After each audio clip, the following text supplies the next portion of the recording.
Eh bien, Erev Tov, Erev étant donné que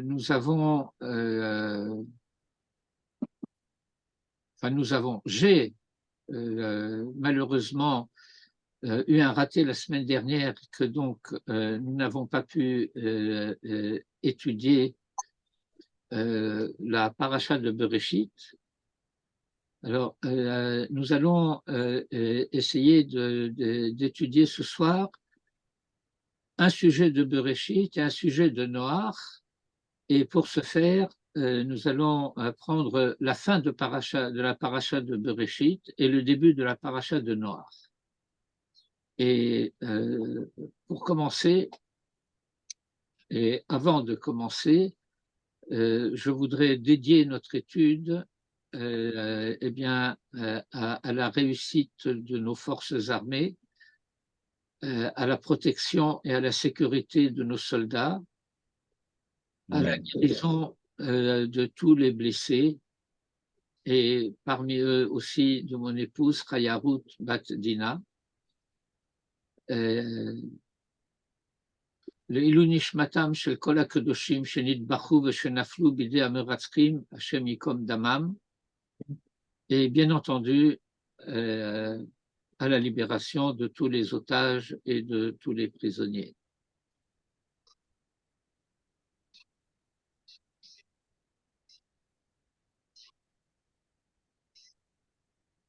Nous allons prendre, je vais faire donc un partage d'écran, et nous allons prendre la fin de la paracha de Bereshit et le début de Parashat Noach. Une petite seconde.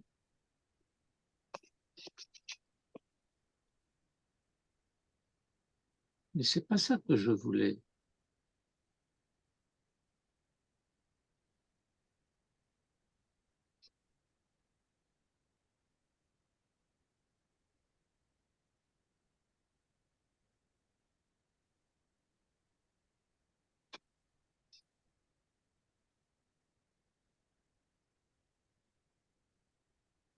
Qu'est-ce qui se passe là?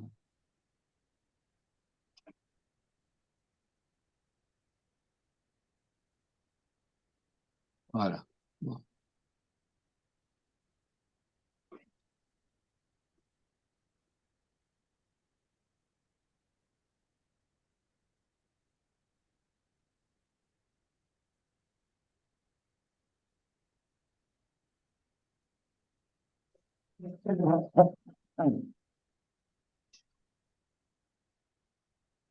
Bien, vous voyez bien le texte?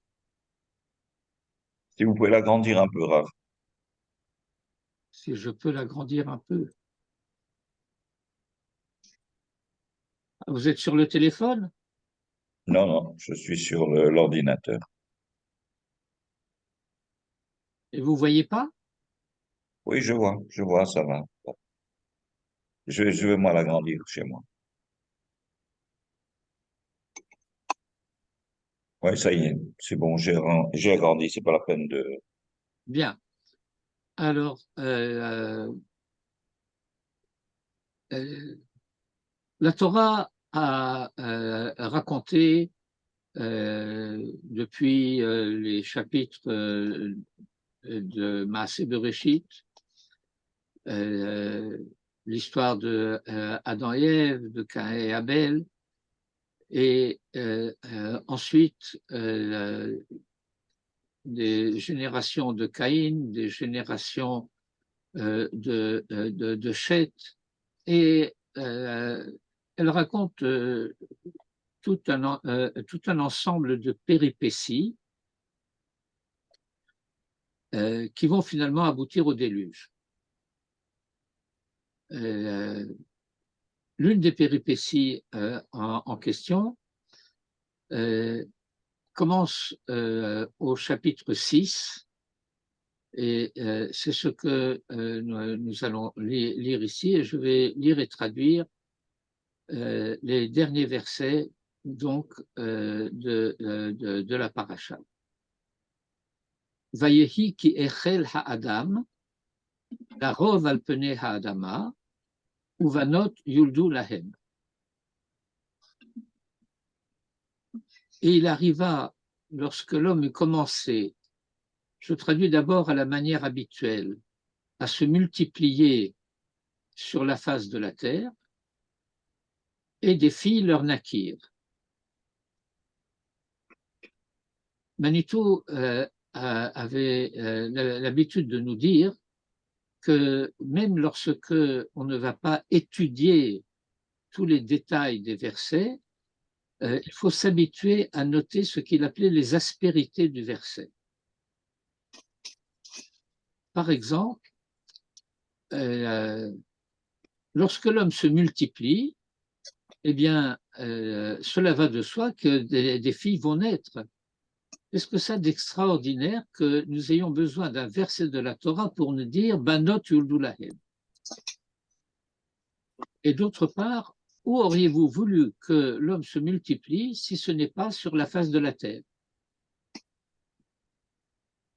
Alors nous étudierons l'histoire des filles, nous n'étudierons pas la face de la terre. Vayir ou venez ha Elohim et benot ha Adam, et les fils de Elohim ont vu les filles de l'homme, tovot hena, qu'elles étaient bonnes, vayikru lahem nashim, et ils se prirent des femmes, mikol asher bacharu, de tout ce qu'ils ont choisi. Vayomer Hashem, et Hashem dit, Lo yadon ruchi va Adam le olam, mon esprit ne régnera pas, ne jugera pas en l'homme pour toujours. Beshagam ou Bassar, Beshagam est ce qu'on appelle un apax. C'est un terme qui apparaît une seule fois dans le Tanakh, et la traduction habituelle est très approximative, en cela pour cela que il est cher,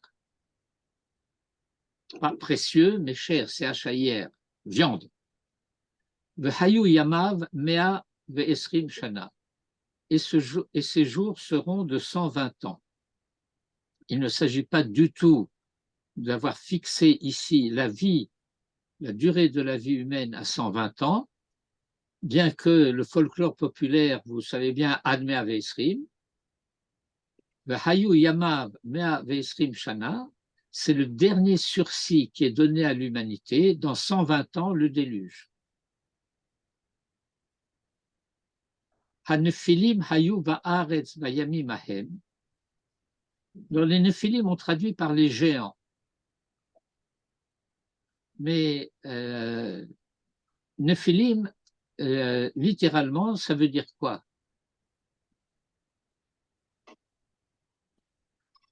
Des avortons. Les avortés, oui. Très exactement. Les avortés étaient sur terre en ces jours-là, et même par la suite, Asher Yavo Bene HaElohim El Benot Adam, lorsque les fils de Elohim s'approchent, ont des relations, se marient avec les filles de l'homme, V'yaldu lahem, et qu'elle leur enfante, ce qu'elle enfante, Hema Hagiborim, c'est là ce qu'on appelle les héros, Asher Merolam, qui sont de tout temps des hommes de renom. Nous reviendrons sur tout ce paragraphe. Vayar Hashem ki rabba ra'at ha'adam ba'aretz. Et Dieu vit, ça veut dire jugea, que le mal de l'homme était grand sur terre, v'chol yetzer marchavot libo, et que toutes les tendances des pensées de son cœur, rak ra kol hayom, n'est que désir. Je traduis ra par désir. Kol hayom, sans cesse, toute la journée. Vayinachem Hashem ki asa et ha'adam ba'aretz, vayitratzev el libo. C'est un verset très difficile et dont la traduction pose beaucoup de problèmes. La plupart des traductions donnent pour Vayinachem que Dieu a regretté. Mais le sens du verset, c'est que Vayinachem Hashem, Dieu s'est consolé, qui asa et ha'adam ba'aretz, parce qu'il avait fait l'homme sur terre, Vayitatsev el libo, etsev c'est la tristesse. Et la question qui se pose ici, et c'est quoi le cœur de Dieu? À moins qu'il ne s'agisse du cœur de l'homme. Puisqu'il est dit au verset d'avant, V'chol yetzer marshevot libo rakra kol hayom. Et donc peut-être qu'il faut dire Vayitatsev el libo, qu'il a éprouvé de la tristesse au sujet du cœur de l'homme. Mais un jugement est porté. Vayomer Hashem, Emche et Ha'adam. Il y a un sujet de réflexion, comme malgré tout, nous avons beaucoup de sujets à élucider, je le signale simplement. Pourquoi la Torah tient-elle à nous dire que Dieu a dit? Pourquoi la Torah ne dirait-elle pas que Dieu a décidé, il a jugé? Pourquoi est-ce que ce jugement est formulé dans la Torah sous forme d'une parole, Vayomer Hashem, et Dieu dit? Emche et ha'adam asher barati me'al penei ha'adama. Je vais effacer l'homme que j'ai créé de sur la surface de la terre, mais Adam ad behema, depuis l'homme jusqu'à la bête, ad remes, jusqu'au rampant, ad of hashamaim, et jusqu'au volatile dans le ciel, qui nichamti, qui asitim. Et là encore, on traduit habituellement parce que je regrette de l'avoir fait. Alors il faut noter le début du verset, et Adam asher barati, et la fin du verset, qui nichamti. Nos voisins. Il y a des interférences? Non, il y a 3 villages arabes autour de nous et tous les soirs ils tirent. Ils tirent en l'air, je sais pas ce qui se passe. Ils font des fêtes, ils font des feux d'artifice. C'est insupportable. Il y a le muezzin 5 fois par jour qui nous empêche de dormir et de vivre. Ouais. Ah bon. Vous savez, la petite histoire raconte que Bonaparte, lors de la campagne d'Égypte, était arrivé en Eretz Israël et il était en route pour Acre. Il a fait une halte à Ramla. Vous entendez? Moi, j'entends ce que je dis. Non, non, c'est les tirs qu'il y a. Enfin bon. J'entends rien du tout. Et donc, il a passé la nuit à Ramla. Et comme vous dites, le muezzin, 5 fois par jour. Et donc, il a été réveillé par le muezzin une première fois, une deuxième fois, la troisième fois, il a pris son fusil, il l'a tiré. Il a tiré le muezzin. Voilà, Bonaparte. Et donc, je disais qu'il faut noter la tension qu'il y a entre le début du verset, Yomer Hashem, Emche et ha'adam asher barati, ki nichamti ki asitim. Le verset enseigne que il y a une certaine forme, une certaine manière d'être de l'homme en tant que créature que Dieu décide d'effacer, genre on efface et on recommence. Et il faut retenir cette notion d'effacement, emche. Ce n'est pas une destruction. Et la fin du verset doit être traduite dans le même sens que le verset 6, à savoir que, en quelque sorte, la sentence n'est pas plus grave que cela. Je me console parce que je l'ai fait. Et il va s'agir de comprendre de quoi il s'agit. Fin de la paracha de Bereshit, Venoach matzachen bene Hachem. Et Noé a trouvé grâce aux yeux de Hachem.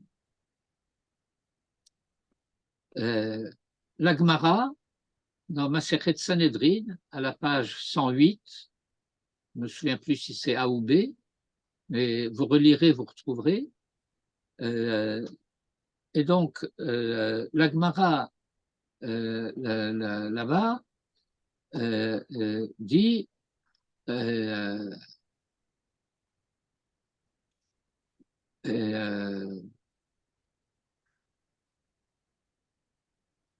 Af al Noach.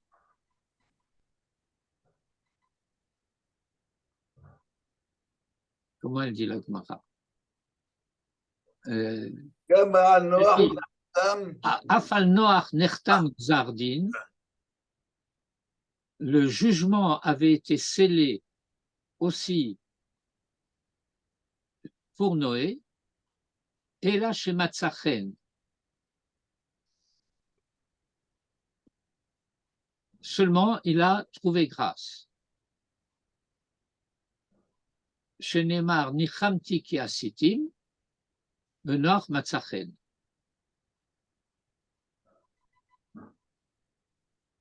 Et nous allons revenir, bien entendu, sur tout cela, mais nous lisons au début de la paracha de Noach, et les Toldot Noach, Ish tzadik tamim haya bedorotav et ha-Elohim ithalech Noach. Et Noé était un homme juste, intègre, en ses générations. En ces générations, on explique avant le déluge, pendant le déluge, après le déluge. Et ha-Elohim ithalech Noach.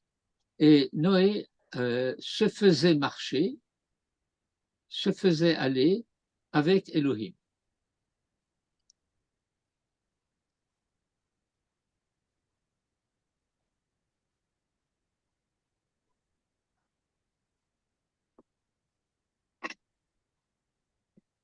Il faut comprendre que la répartition en parachiotes n'est pas arbitraire. Pourquoi la paracha de Bereshit s'arrête avec Noach Matzachen Bene Hachem et la paracha de Bereshit commence avec Ele Toldot Noach, etc.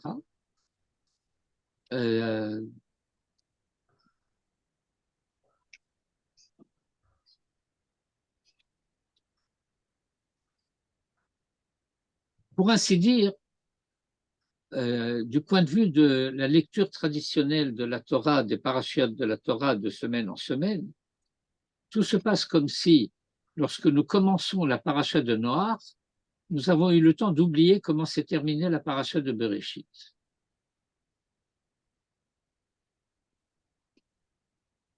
Et donc, on est très content, Noé est un tzaddik. Il est tzaddik, tamim. Et donc, on aurait tendance à vouloir croire que le fait qu'il est tzaddik justifie le fait qu'il ait été sauvé. Mais ce n'est pas ce que la Torah dit. La Torah dit qu'il a trouvé grâce. Et la Gemara insiste pour dire le jugement a été porté sur l'humanité tout entière, y compris Noach. Kinichamti ki asitim, tous. Et voilà que Noach trouve grâce. Be'ene Hashem. Manitou faisait remarquer quelque chose de très sévère. Noé a trouvé grâce dans les yeux de Dieu. Mais Dieu, dans les yeux de Noé, n'a rien trouvé, pas même une larme pour la génération qui allait disparaître.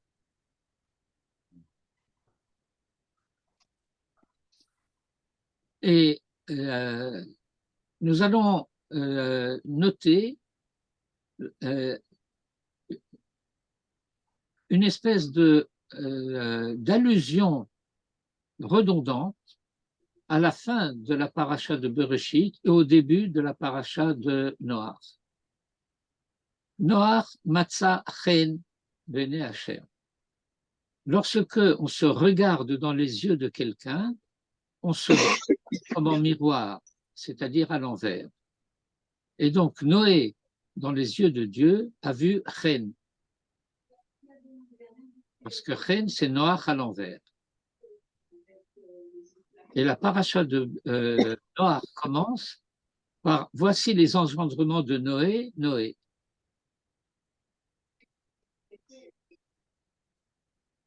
Avec Noé, l'histoire fait en quelque sorte du surplace. Bien sûr, au verset 10, la Torah va raconter « Vayoled Noach shelosha banim et Shem et Ham et Yafet » etc. Et la Torah va reprendre le fait que l'humanité s'est dégradée, elle s'est corrompue et qu'il va y avoir décision du déluge. Mais entre-temps, nous constatons cela, que la Torah nous dit de Noé ce qu'elle ne dit ni d'Abraham, ni d'Isaac, ni de Jacob, ni de personne.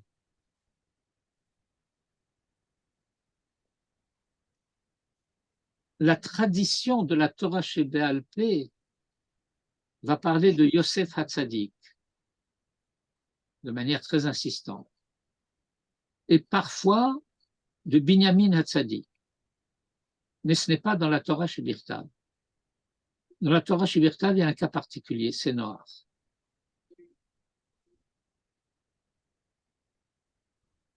Pourquoi fallait-il dire que Noach était un juste, pas injuste, mais un juste?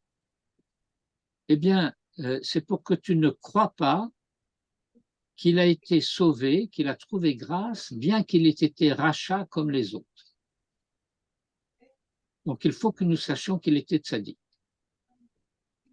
Mais le fait d'être tzaddik ne justifiait pas qu'il soit sauvé.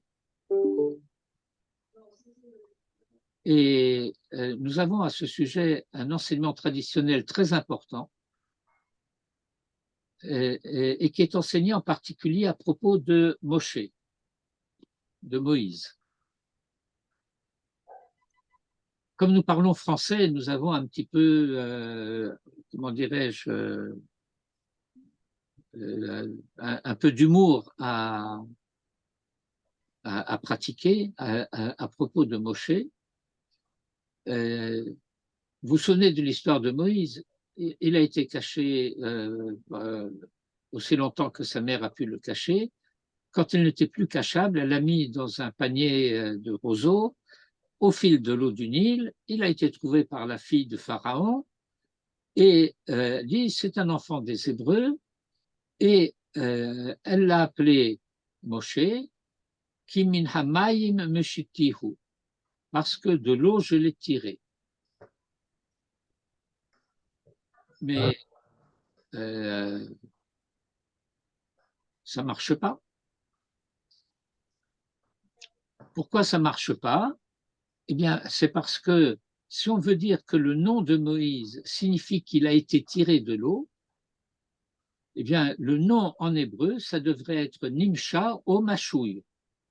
Donc, comme Mashouï en français, c'est pas joli, et Nimsha en hébreu, c'est pas très joli non plus. Alors, il faut comprendre pourquoi il est appelé Moshe, c'est-à-dire une forme active, et pas Mashui ou Nimsha, ce qui serait une forme passive, qui décrirait le fait qu'il a été tiré de l'eau par celle qui va devenir sa mère adoptive et qui va se convertir et qui est une sadétette, Bithia, la fille de Pharaon, mais son nom c'est fille de Dieu, Bat Ya.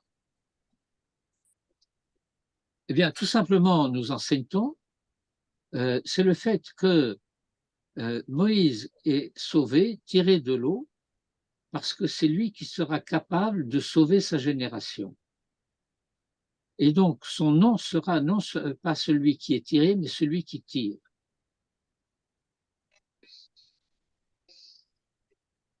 Or, Noé n'a pas été capable de sauver sa génération.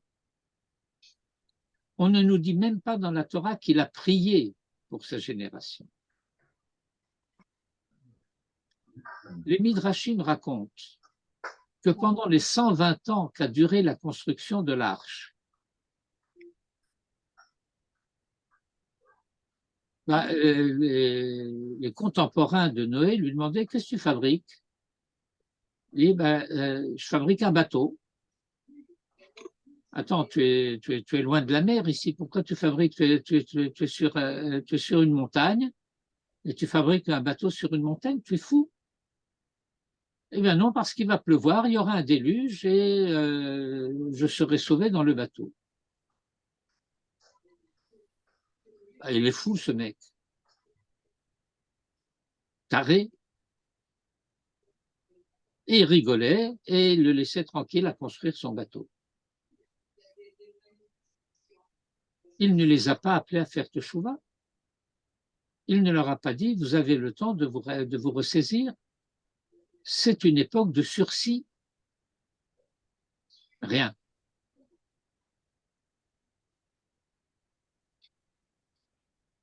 Noé, c'est en quelque sorte une image du béni oui-oui. Dieu lui dit: tu construis une arche, il construit une arche. Il lui dit: tu rentres dans l'arche? Ouais, en traînant les pieds. Il lui dit: il est temps de sortir de l'arche? Oui, peut-être. Pas très décidé.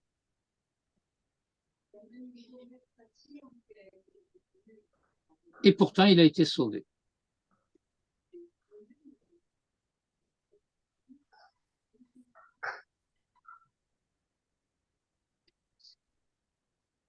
Rachi, sur le verset et les Toldot Noach, explique la chose suivante. Ho'il vehizkiro siper bishvacho.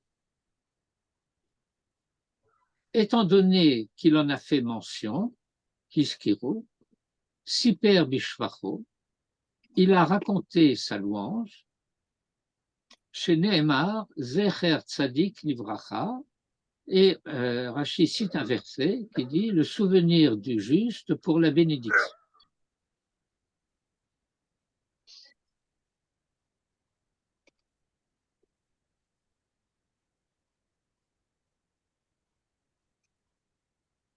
C'est un Rachi très clair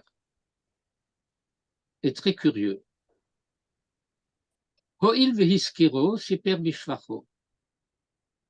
Camarade, il l'a mentionné la semaine dernière. Pourquoi le verset ne dit-il pas Venoach ish tzadik tamim hitzaler et Elohim vematzachen bene Hashem? C'est là-bas qu'il fallait le dire. Pourquoi il le dit ici? Parce qu'à la fin de la paracha de Bereshit, ce qu'il fallait souligner, c'est que Noé a trouvé grâce bene Hashem. Et Noé ne marchait pas avec Hachem, il marchait avec Elohim. Et ha-Elohim ithaler Noach.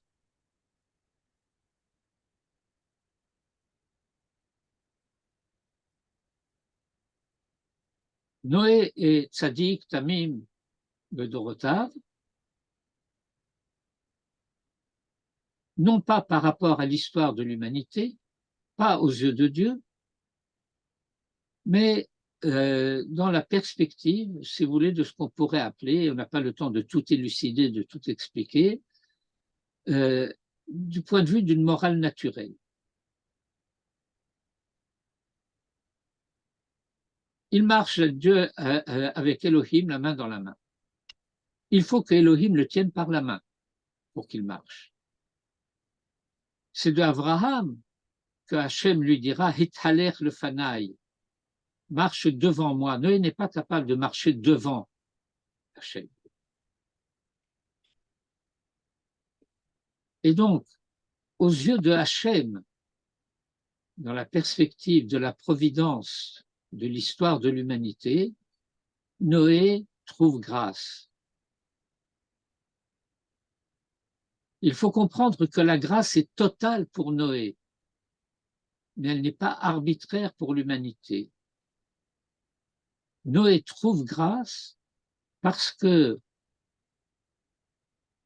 dans son identité profonde, c'est-à-dire dans sa descendance, il y a la possibilité d'un Abraham qui naîtra.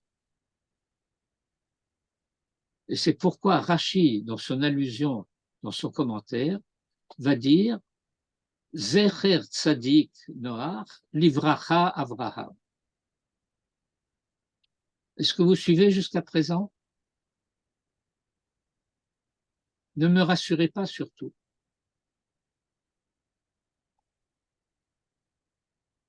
Jean-Charles.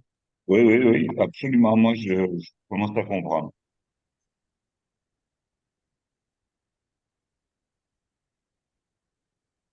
Et donc, voilà ce qui se passe. À la fin de Parashat Bereshit, il est apparu que l'humanité est arrivée à une impasse. Pourquoi l'humanité est-elle arrivée à une impasse? Eh bien, pour deux raisons. La première, Vayehi ki hechel ha'adam larov al penei ha'adama. Et la deuxième, Vayiru benei ha'Elohim et benot ha'adam.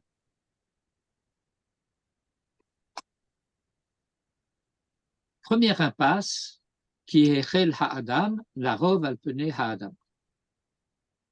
J'ai traduit tout à l'heure à la manière habituelle. Et il arriva lorsque l'homme eut commencé à se multiplier sur la face de la terre. Mais ce que le texte dit, c'est plus précis. Le verset dit lorsque l'homme a commencé par se multiplier, pas à se multiplier. Dans la bénédiction qui a été donnée à l'homme dans Maaseh Bereshit, il est dit Peru urevu. L'effort doit consister à produire un fruit et une fois ce fruit obtenu, à le multiplier. Or, voilà que Adam, l'homme, a commencé par se multiplier au lieu de commencer à produire le fruit. Autrement dit, l'effort qui était demandé a été abandonné.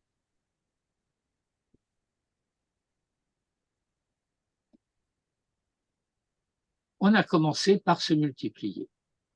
Et comme dans Peru ou Revu, le principe masculin est dans Peru et le principe féminin est dans Revu, alors la conséquence du fait que l'homme a commencé par se multiplier, c'est ce que la Torah va souligner, ou vanot yuldu lahem.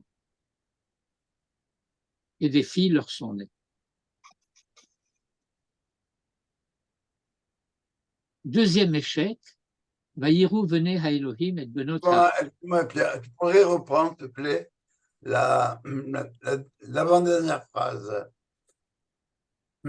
Comment tu fais le passage de Pérou avec masculin au féminin? Pérou, c'est masculin, Rebou, c'est féminin. Non, je dis que dans la halakha dit, c'est la halakha de base, à partir de Peru ou Revu, que la mitzvah est accomplie à partir du moment où il y a un garçon et une fille. Certains disent 2 garçons et une fille. Mais fondamentalement, un garçon et une fille. Un garçon pour Pérou et une fille pour Revue. Parce que c'est le côté féminin qui est celui par lequel va se passer la multiplication.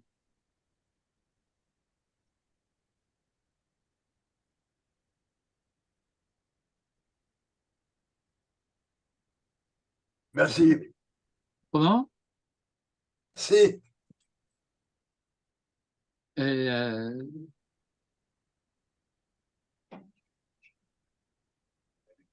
Et donc, deuxième échec, Vayiru Bene HaElohim et Benot HaAdam.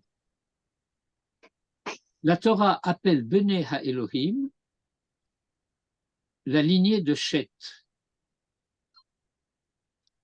Et elle appelle Benot HaAdam la lignée de Caïn.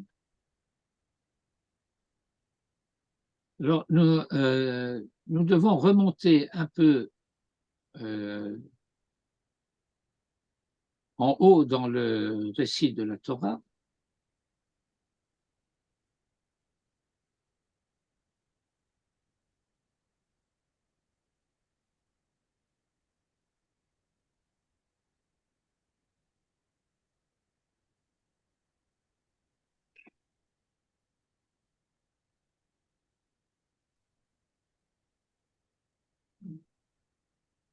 Ah, qu'est-ce qu'il faut fournir? Voilà.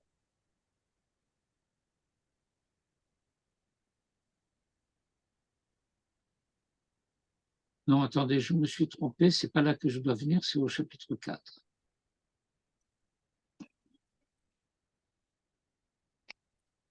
Le chapitre 4, vous êtes avec moi là sur l'écran?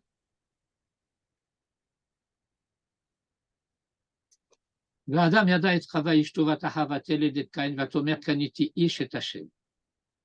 Vatosef lalelet et achiv et havel. Vayhi hevel roetzon ve Caïn haya oved adama. Et la Torah poursuit le récit avec le meurtre de Abel.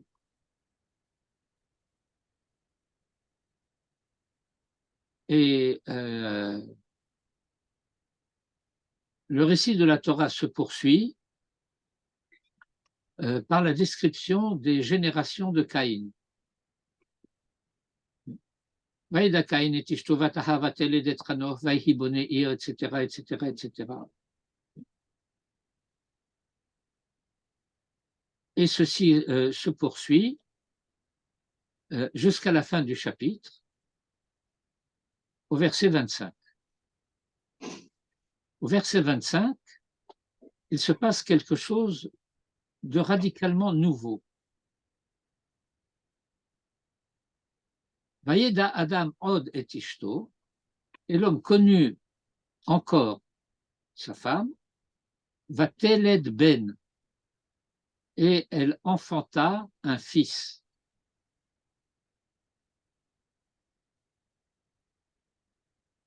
Vatikra et Shemo Shet, et elle appela son nom Shet, qui chatli Elohim, parce que Elohim m'a stabilisé Zera Acher, une descendance autre, une semence autre, Tachat Hevel, à la place de Hevel, qui harago Caïn, parce que Caïn l'avait tué. Ou le Shet Gamhu Yulad Ben, et Hachet aussi il naquit un fils, Vaikra et Shomo Enoch, et il appela son nom Enoch, Az Uchal Likro Beshem Hashem, c'est alors qu'on a commencé à appeler du nom de Hashem. Verset un peu sibyllin. Alors, il faut noter la chose suivante. Shet est le premier Ben Adam.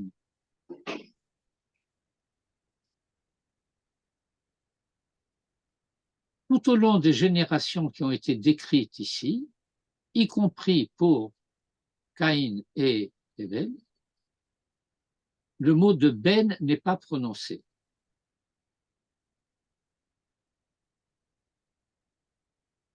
Et donc, tout se passe comme si, eh bien,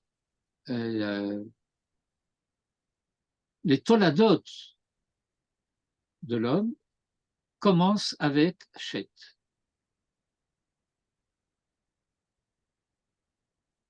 Et effectivement, au chapitre 5, la Torah commence par dire Ze Sefer Toldot Adam. Beyom Bero Elohim Adam, Bidmut Elohim Asa Oto. Zachar Unukeva Bera'am, Vayevarech Otam, Veikra et Shemam Adam, Beyom Hibar'am. Et ensuite, Vayechi Adam Shloshim Umeat Shana, Vayoled Bidmuto Ketsalmo, Vayikra et Shemo Shet. Et nous avons donc deux versets que nous avons à mettre en parallèle pour établir une équivalence. Les mathématiciens algébristes, vous êtes là?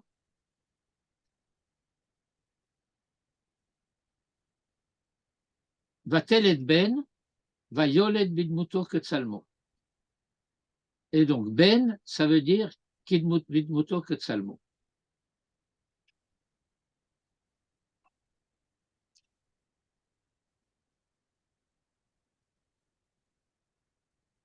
Autrement dit, la Torah nous enseigne que Chet est engendré par Adam à la hauteur d'identité à laquelle lui-même avait été créé. Je laisse de côté, c'est un sujet d'étude pour lui-même, on n'a pas le temps de rentrer là-dedans, l'inversion de l'ordre, Betsalmo Kidmuto, Bidmuto Ketsalmo. Mais je le signale quand même. Et donc, cette lignée de Chet, qui est Betselem Elohim, va être désignée dans la suite de la Torah, c'est un enseignement de Rabbi Yehuda Halevi dans le Kuzari en particulier, comme Bene HaElohim. Alors que la descendance de Caïn va être appelée Benot HaAdam. Et je reviens donc à la fin de notre chapitre.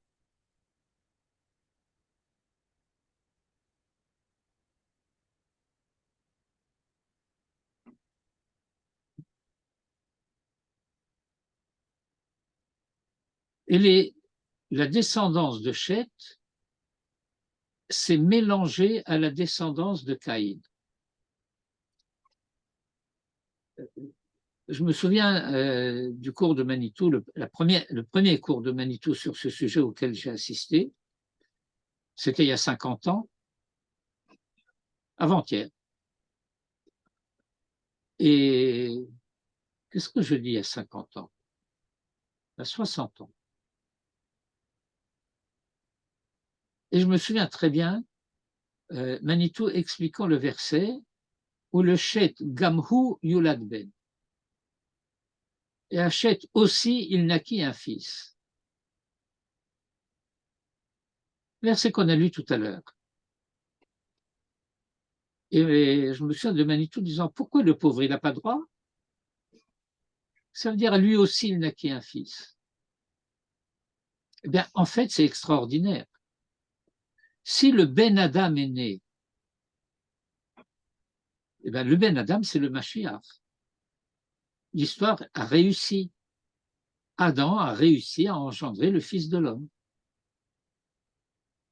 Alors l'histoire devrait s'arrêter, pourquoi elle continue? Eh bien, l'histoire continue pour une raison très simple. C'est qu'ils ne sont pas les seuls hommes sur Terre. Il y a une autre lignée sur Terre. Il y a la lignée de Caïn. Et étant donné que ce qui est en jeu, ce n'est pas le salut des justes, mais le salut de l'humanité tout entière, alors il faut que la lignée de la réussite puisse s'occuper de la lignée de l'échec. Mais Chet est trop haut pour cela.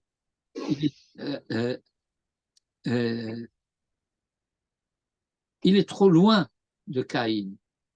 et de sa descendance. Et donc, il faut descendre un peu de niveau et par conséquent, les engendrements de Chet vont se poursuivre.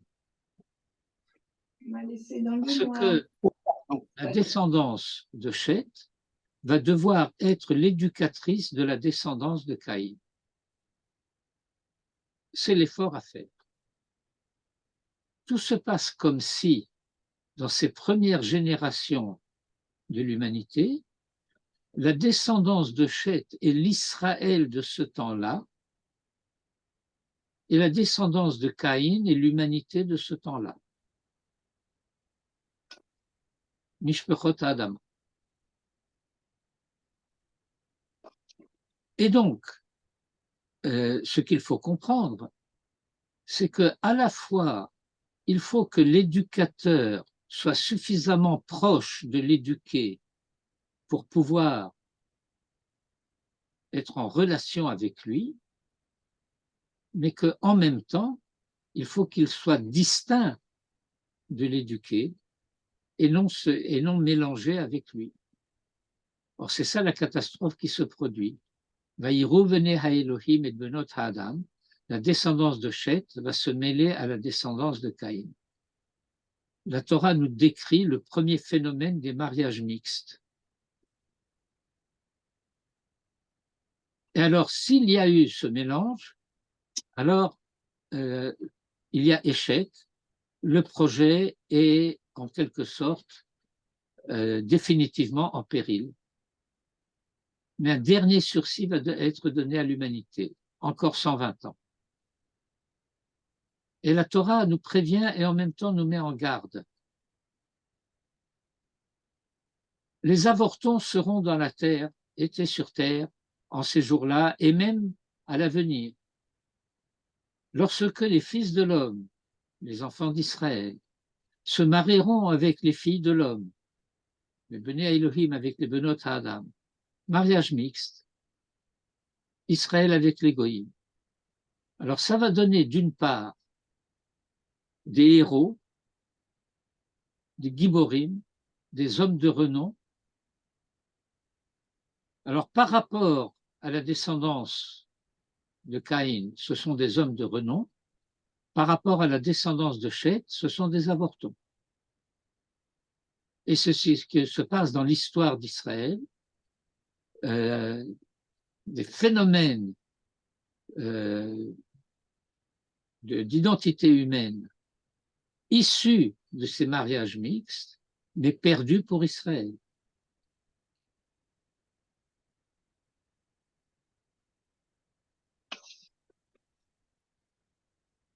D'où le jugement qui est porté et les conséquences de ce jugement, et je l'ai expliqué tout à l'heure. Avez-vous des questions?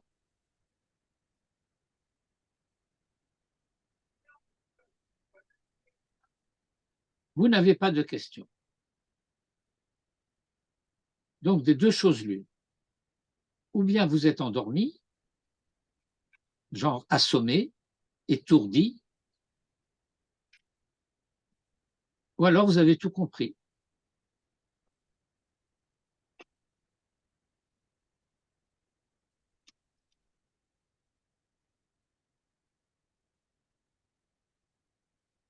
Bon, nous avons commencé le cours un peu en retard. Je considère qu'il me reste donc quelque chose comme 5 à 10 minutes. Et je vais aborder un deuxième sujet dans le début de la paracha de Noach.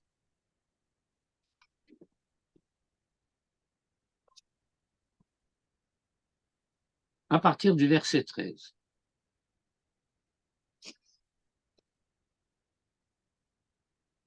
Vayomer Elohim le Noach. Elohim a dit à Noé. On va comprendre tout de suite pourquoi c'est Elohim qui parle à Noé. Pourquoi, depuis tout le début de ce passage, ותשחט הארץ לפני האלוהים, וירא אלוהים את הארץ והנה נשחטה. ויאמר Elohim le noir. Dans l'état des choses, nous sommes dans une situation de jugement porté sur le monde en tant qu'il a été créé, sur l'homme en tant qu'il a été créé, et non dans la perspective de la providence divine qui concerne l'histoire de l'humanité, puisque cette humanité-là n'a plus d'histoire. Étant donné que Et ha-Elohim ithaler Noach, alors c'est Elohim que Noach entend parler. Et qu'est-ce qu'il entend Elohim lui dire? Ketz kol basar ba lefanai. La fin de toute chair est venue devant moi. Ki mal'a haaretz chamas mipenehem. Car la terre s'est remplie de violence devant eux. Vehineni mashritam et haaretz. Et voilà que je vais, on traduit par détruire, avec la terre. Ase lecha tevat atse gofer. Fais-toi une arche de bois de gopher.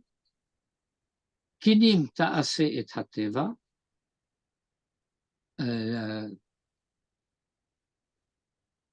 Vechaparta ota mibayit umichutz bakofer. Veze asher ta'ase ota. Et voici les dimensions par lesquelles tu la feras. Shlosh meot ama orech hateva, chamishim ama rochba, ou shloshim ama komata.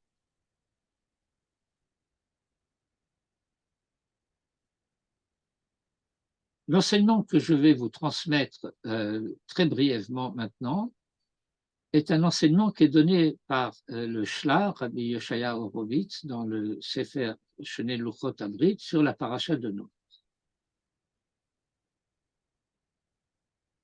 Voilà ce que Dieu dit à Noé, et voilà ce que Noé entend.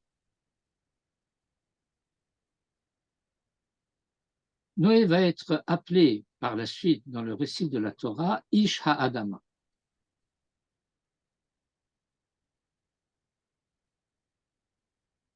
L'homme du terroir, l'homme concret.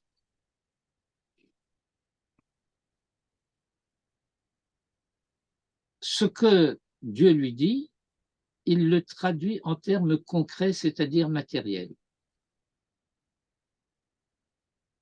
Qu'est-ce que Dieu lui dit? Assez le Teva.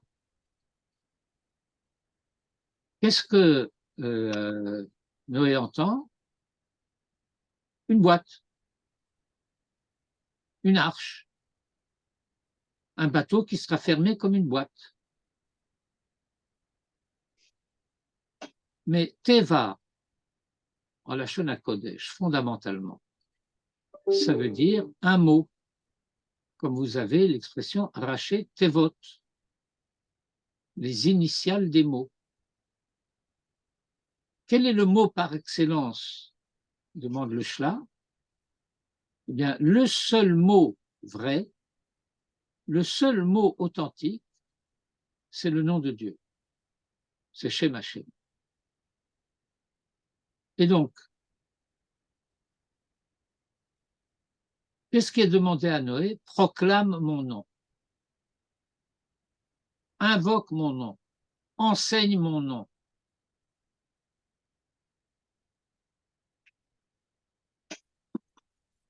Dans le détail, parce que voilà les détails du nom, au verset 15. Shlosh meot ama orechatev. La longueur du nom est de 300 coudées. Qu'est-ce que c'est 300?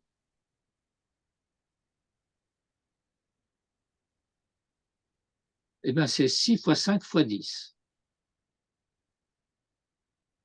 6 fois 5, 30 fois 10, 300. Les trois premières lettres du nom de Hachem, Yud, Ke, Vav.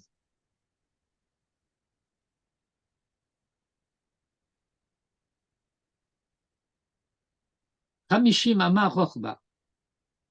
Et c'est quoi Hamishim? C'est 5 fois 10. Yudke. Ou Shloshim Ama Komata, c'est 30. Vavke. Et donc, Noé entend la structure du Shem Havaya et il comprend les mesures de l'arche. C'est la raison pour laquelle il est incapable de prier pour sa génération. Il ne connaît pas Hachem.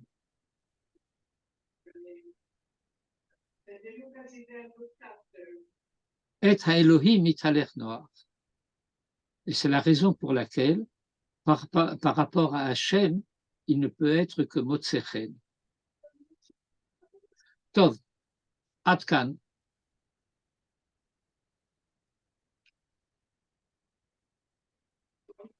תודה. תודה רבה. Et donc, je pense avoir, en tout cas, en partie rempli mon contrat d'étudier cette semaine un peu de Bereshit et un peu de Noach. Absolument. Merci beaucoup. On m'a dit la semaine dernière que quelqu'un avait vu que la différence entre Etz HaChaim et Etz HaDa'at, c'est que c'était le même arbre, mais quand on parlait du fruit, on parlait de Etz HaDa'at, et que l'arbre c'était Etz HaChaim. Est-ce que tu connais ça? Tu as entendu, tu sais où ça vient? C'est un enseignement classique de la Kabbalah. Ah. Bon, je savais que c'était la même racine. Pour moi, jusqu'à présent, j'avais appris la même racine et deux arbres distincts. Mais que là, celui du Hatzadah, c'est juste le fruit. Non, c'est le fait que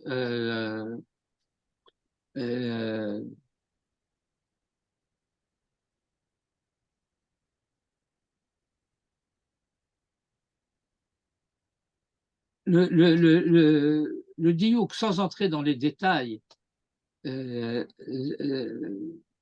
le fait, c'est le mot de mimenu, c'est de séparer le fruit de l'arbre.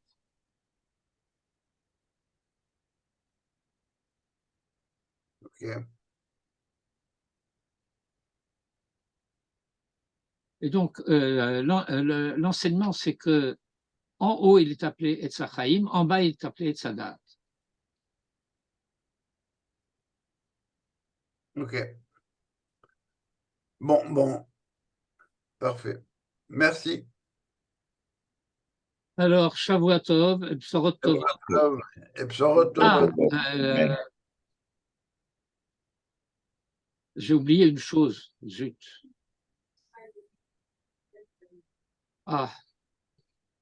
Zut. Bon, c'est la skara de ma maman.